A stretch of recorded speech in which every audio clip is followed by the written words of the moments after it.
Bonjour, aujourd'hui nous allons donc poursuivre notre méditation dans le livre de Luc au chapitre 9 du verset 37 au verset 43.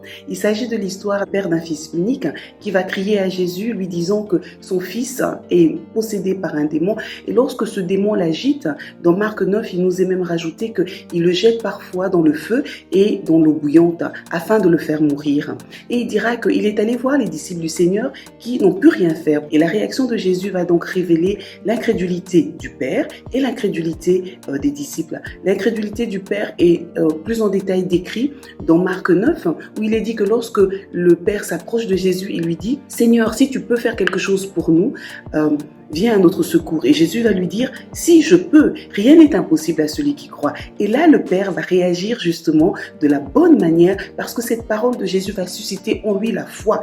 Et il va dire au Seigneur « Je crois. » Et le Seigneur va donc libérer son fils et son fils va être immédiatement guéri. Donc cela aussi nous interpelle pour nous dire que lorsque nous demandons la prière, d'aller directement au Seigneur, donc c'est pas la peine en priant de demander au nom de celui-ci ou de celui-là, c'est vraiment au nom du Seigneur Jésus que nous avons la réponse à notre prière et de croire aussi que le Seigneur Jésus est celui qui a la réponse à notre prière, à la guérison, à notre maladie.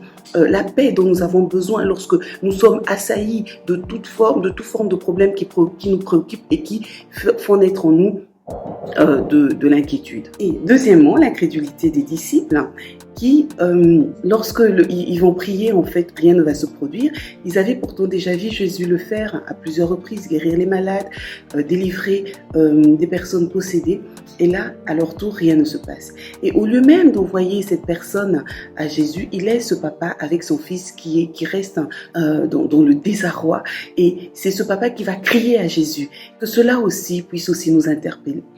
En effet, lorsque nous prions pour des personnes, pour des guérisons, comme ici, pour des problèmes démoniaques, en fait, nous ne nous appuyons pas en tant que disciples du Seigneur sur nos propres forces. Nous nous appuyons sur l'œuvre que Jésus a accomplie à la croix.